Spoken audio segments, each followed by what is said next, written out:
Bismillahirrahmanirrahim. Alhamdulillah. Alhamdulillahilladzi khalaqal insana 'allamahul bayan. Bayana dzatihi wa sifatihi wa af'alihi wal akwan. Ashhadu an la ilaha illallah wahdahu la syarika lahu bil ikrami wal ihsan. Ashhadu anna sayyidana Muhammadan 'abduhu wa rasuluhu manba'ul irfan. Allahumma salli wa sallim wa barik ala sayyidina Muhammadin miftahil jinan wa ala alihi wa sahbihi wa zurriyyatihi wa atba'ihi ila akhiriz zaman, amma ba'd. Yang kita hormati, kita muliakan para habaib dan para ulama, para muhibbin, hadirin, hadirat rahimakumullah. Puji syukur tak terhingga selalu kita haturkan kehadirat Allah Subhanahu wa ta'ala, yang mana dengan kemurahannya, pertolongannya, kita pada malam ini kembali bisa berkumpul, bisa bertemu di majelis yang penuh dengan berkah dan rahmat ini. Salawat dan salam atas junjungan kita Nabi besar Muhammad sallallahu alaihi wasallam dan seluruh keluarga, sahabat, zurriyat dan pengikut beliau ila yaumil qiyamah. Para muhibbin rahimakumullah, al-hikmatul hadi wa thalathun ba'dal mi'ati tsaniyah minal hikamil ataiyah. Qala al-imam Ahmad ibnu Athaillah as-Sakandari rahimahullah, nafa'ana bi'ulumih. Hikmah yang ke-231 dari Al-Hikamil Ataiyah, berkata Imam Ahmad ibnu Athaillah as-Sakandari rahimahullah, al-ilmun nafi' huwa alladhi yanbasitu bis sadri syu'a'uhu wa yankashifu bihi 'anil qalbi kina'uhu. Artinya, bermula ilmu yang bermanfaat ialah ilmu yang terbuka di dalam hati cahayanya ilmu itu, dan nampaklah, terbukalah dengan ilmu itu daripada hati tutupan hati itu. Nah, para muhibbin rahimakumullah, al-ilmun nafi' alladhi umira bitalabih, bermula ilmu yang memberikan manfaat. Artinya ilmu itu ada yang tidak memberikan manfaat. Karena Nabi sallallahu alaihi wasallam dalam doa beliau, Allahumma inni a'udzubika min ilmin la yanfa'. Ya Allah, aku berlindung dengan Engkau daripada ilmu yang tidak bermanfaat.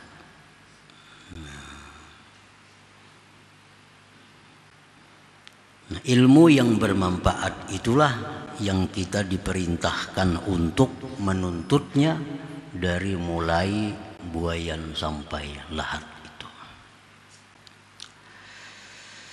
Nah, ilmu yang bermanfaat itu adalah huwal ilmu alladhi yahsulu bihi takhliyatul qalbi an uyubiha. Ilmu yang bermanfaat itu adalah ilmu yang hasil dengan ilmu itu membersihkan hati dari celak-celak hati itu, dari aib-aib hati. Ilmu untuk membersihkan hati daripada kejahatan-kejahatan hati. Contohnya, kalau ghaflah seperti lalai dengan Allah Subhanahu wa ta'ala. Nah, lalai terhadap Allah itu merupakan sifat hati yang tercela. Wasababuha, sebabnya lalai kepada Allah itu, ar-ridha bin nafsi, adalah menuruti dengan nafsu. Nah, karena kita menuruti nafsu, lalu lalai dengan Allah. Wasababuhu, dan sebabnya kenapa kita setuju menurut dengan nafsu kita. Nah, sebabnya itu adalah hubbud dunia, karena kita mencintai yang tidak kekal ini. Nah, kita mencintai yang tidak abadi. Alladzi huwa aslu kulli khati'ah wa jarimah, yang mana mencintai dunia itu merupakan pokok dari segala dosa dan kejahatan.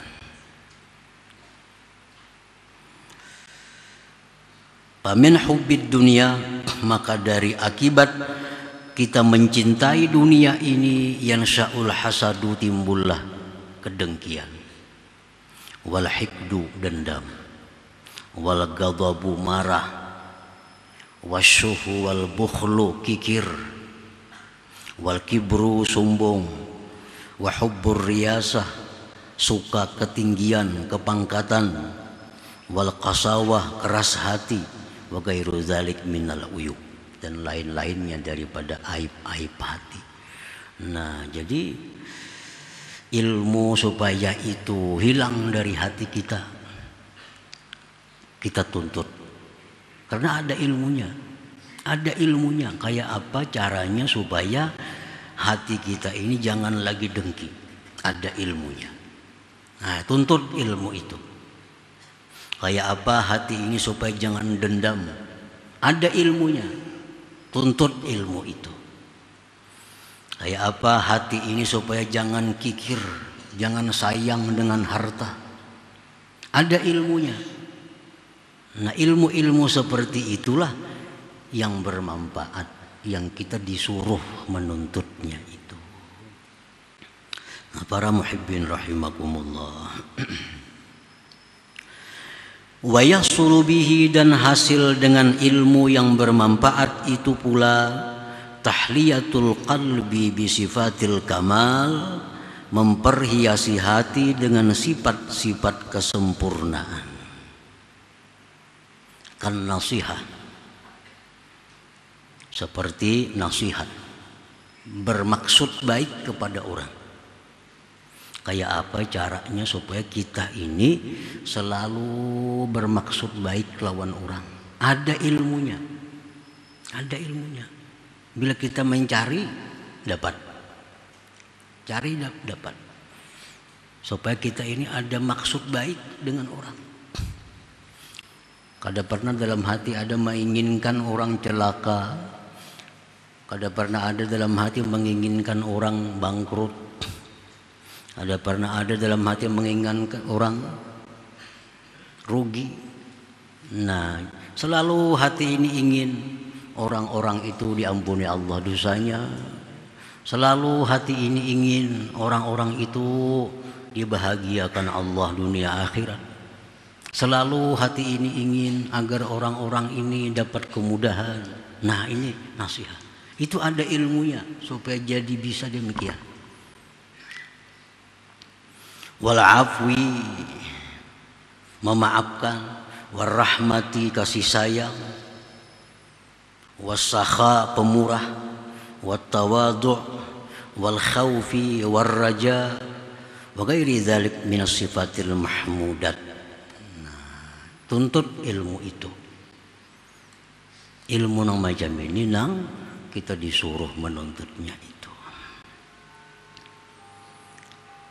Jadi mesti kita seleksi pengajian-pengajian. Kada setiap pengajian itu baik untuk kita. Kalau semua majlis taklim itu baik untuk kita. Kadang-kadang ada majlis taklim yang membuat kita jadi pusing, membuat kita jadi cinta dengan dunia. Jadi jangan asal pengajian dengarkan, jangan. Apakah isinya itu demikian tadi atau sebaliknya? Baik radio, baik televisi, baik media cetak ada pengajian, atau buku-buku, jangan langsung dicerna, jangan dibaca. Apakah ini sesuai dengan ilmu yang bermanfaat atau kada bermanfaat? Jadi bukan setiap majelis ilmu itu bagus bagi kita. Mungkin bagi orangnya bagus, bagi kita belum tentu bagus. Kalau kita menjalani jalan suluk, jalan yang mana kita ingin mencapai keridhaan Allah, jalan menjalani ma'rifat kepada Allah, hati-hati dengan pengajian-pengajian. Kalau itu justru menyimpangkan kita dari tujuan mencapai ma'rifat kepada Allah itu. Oh, ini pengajian masalah fikih yang menguraikan tentang mazhab ini, mazhab itu, kada perlu diikuti. Justru bikin tambah pikiran. Tambah pikiran. Ini mazhab Syafi'i mengatakan boleh, mazhab Hanafi kada berkunut, mazhab ini kada perlu ikut pelajaran seperti itu. La yanfa, kada berguna untuk mendekatkan diri kepada Allah. Amun untuk bahan pandir ya berguna aja bang itu. Banyak buku dibaca, banyak pengajian didengar, bahkan modal berpandir kayaknya ya berguna aja. Tapi kalau untuk menuju kepada Allah, la yanfa, kada ada gunanya. Cari ilmu nang supaya kita ini asalnya kikir jadi pemurah, asalnya pendendam jadi pemaaf, asalnya pengarasan jadi lemah lembut. Nah itu ilmu nang macam itu yang bermanfaat untuk orang-orang yang ingin mendekatkan diri kepada Allah Subhanahu wa ta'ala. Para muhibbin rahimakumullah. Jadi hati-hati bagi mereka-mereka yang sudah suluk, sudah menjalani jalan menuju Allah. Jangan sembarang masuk ke telinga ilmu-ilmu yang barangkali bisa mengganggu konsentrasi kita untuk terus jalan. Wa yahsulu bihil ma'rifatu, dan hasillah dengan ilmu itu al ma'rifatu billah, mengenali dengan Allah. Wa sifatihi, sifat-sifat Allah yang sempurna, wa asma'ihi, nama-nama Allah al-husna, wa af'alihi, af'al, perbuatan-perbuatan Allah, wa bi kaifiyati ta'abbud lahu, cara bagaimana beribadah kepada Allah, wa ta'addub ma'ahu, bagaimana cara beradab bersama Allah. Nah ini ilmu yang bermanfaat, ilmu yang berguna ini untuk orang-orang yang ingin ma'rifat kepada Allah Subhanahu wa ta'ala. Para muhibbin rahimakumullah. Jadi Allah zatnya, kita pelajari tentang zat Allah. Sifat Allah kita pelajari. Allah punya sifat-sifat kesempurnaan. Nama-nama Allah semuanya nama-nama yang indah. Fi'il, perbuatan Allah semuanya punya makna tanpa sia-sia. Nah itu kita pelajari. Kita pelajari bahwa Allah itu maujud, ada. Allah ada. Semua kita yakin Allah Ta'ala itu ada. Tapi kada semua orang sudah merasa keberadaan Allah itu. Mulai kekanakan sampai nang tua yakin Allah ada. Tapi merasalah pada Allah itu ada. Nah ini yang perlu dicari ilmu. Kayak apa cara supaya keyakinan selama ini Allah ada itu bisa kita rasa. Jangan sampai kita meyakini tentang Allah ini sampai di ilmu yakin. Tapi harus naik ke ainul yakin, naik lagi ke hakul yakin. Nah ilmu semacam ini yang membawa beruntung dunia dan akhirat. Ini yang dicari. Kalau ada pengajian-pengajian yang mengarah ilmu seperti itu yang bagus didengar. Ini yang bagus didengar. Ada pengajian yang bertatawaan, ada artinya. baca rubuan, tidak ada maknanya. La yanfa, kalau ada gunanya kalau untuk mendekatkan diri kepada Allah. Tidak ada gunanya. Cari ilmu supaya kita ini merasa Allah tuh ada. Nah, sekarang kita dengan Baitullah yakin. Baitullah tuh ada. Yakin. Itu ngarannya namanya ilmu yakin. Berangkat kita ke Mekah. Masuk masjid, melihat ini Baitullah, itu namanya ainul yakin. Lapah nih berangkat nih, perlu dana, perlu tenaga, pembimbing, hanya sampai ke Makkah sana. Melihat ini Baitullah yang selama ini aku ketahui dari orang-orang, sekalinya macam ini Baitullah nih. Itu namanya ainul yakin. Cari jalan kayak apa supaya kau melihat Baitullah itu. Nah, melihat Baitullah ainul yakin. Yakin bujur sudah pada ada sekalinya Baitullah ini. Dulu hanya sekedar ilmu, tahu pada ada Baitullah. Sekarang sudah di hadapannya, yakin kita. Nah, sekarang masuk ke dalam Baitullah, masuk ke dalamnya. Ini hakul yakin. Hakul yakin. Ngalih bana masuk itu. Bila ada orang nang dekat lawan bubuhan kerajaan, kada kau masuk ke situ. Kada kau masuk ke Baitullah. Kayak apa aja sugihnya, bisi harta, kada kau masuk. Kalau kada punya link nang bagus dengan kerajaan-kerajaan, amir-amir, nah mungkin hanya bisa masuk ke dalam Baitullah. Nah, sama orang untuk mendapatkan hakul yakin ini, kayak apapun amalan banyaknya kada akan bisa. Kalau kada syafaat daripada para aulia, terutama Nabi kita sallallahu alaihi wasallam. Nah, para muhibbin rahimakumullah. Jadi cara itu yang dituntut nih, supaya kau melihat Baitullah, supaya kau masuk. Nah, jadi apabila kita meyakini bahwa Allah Subhanahu wa taala itu maujud, ada, sudah dapat ilmu yakin. Nah, kemudian kita sudah merasa bahwa segala sesuatu ini ternyata kada akan bisa ada tanpa adanya Allah. Nah, kita sudah bisa merasakan bahwa ternyata segala sesuatu ini kada akan bisa bergerak kalau tidak digerakkan oleh Allah. Segala sesuatu kada akan bisa berkehendak kalau kada diberi kehendak oleh Allah. Sudah kita rasakan itu.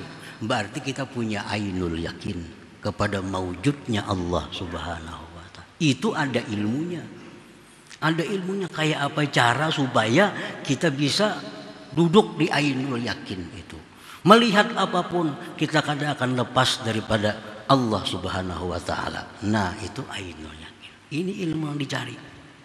Ilmu dicari. Itu babakan yang kedua sesudah ainul yakin.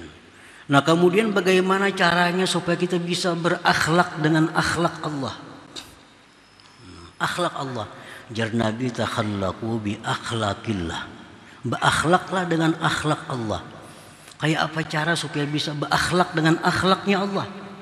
Nah, bila kita mampu berakhlak dengan akhlaknya Allah, kita sudah hakul yakin. Nah, hakul yakin. Nah, semuaan itu ada ilmunya. Ada ilmunya. Asalkan kita mau belajar sungguh-sungguh, Allah menjamin diberi. Walladzina jahadu fina lanahdiyannahum subulana. Dalam Al-Quran, orang yang bujur-bujur ya Tuhan, sungguh-sungguh belajar, lanahdiyannahum subulana, kami akan berikan dia, asal mau bujur-bujur belajar. Kayak apa supaya naik ke ainul yakin, kayak apa caranya supaya bisa masuk ke hakul yakin. Nah, ini ilmu yang membawa kita beruntung. Ini ilmu. Nah, para muhibbin rahimakumullah. Qala Syekh Abu Abdullah At-Tirmidzi, al-ilmu an-nafi huwa an-nur idza asyraka fis sadri tasawwaratil umur husnuha wa sayyi'uha wa huwa alamatul hidayah. Syekh Abu Abdillah At-Tirmidzi berkata, ilmu yang bermanfaat itu adalah cahaya. Bila sudah cahaya itu menerangi hati kita, kita akan melihat ini baik, ini buruk. Jadi ilmu untuk mengetahui mana halal, mana haram, mana yang mesti dikerjakan, mana mesti ditinggalkan, mana yang mendekatkan diri kepada Allah, mana yang membuat diusir oleh Allah. Nah, mengetahui itu ilmu bermanfaat. Wa huwa alamatul hidayah, itu alamat petunjuk Allah Subhanahu wa taala. Wa qala ba'dhum, berkata sebagian ulama, wa hadhil ulum allati yanbaghi al-insanu ay yastaghrika fiha umrah wa ma siwa hadhil ulum qad la yuhtaju ilaiha wa rubbama adarra bi sahibiha. Ini ilmu-ilmu yang diterangkan di atas tadi, ilmu cara membersihkan hati, ilmu cara memperhiasi hati, ilmu cara mengenali Allah Subhanahu wa ta'ala. Itu ilmu-ilmu yang mestinya manusia menghabiskan umur pada ilmu itu. Ilmu ini yang kita habiskan umur.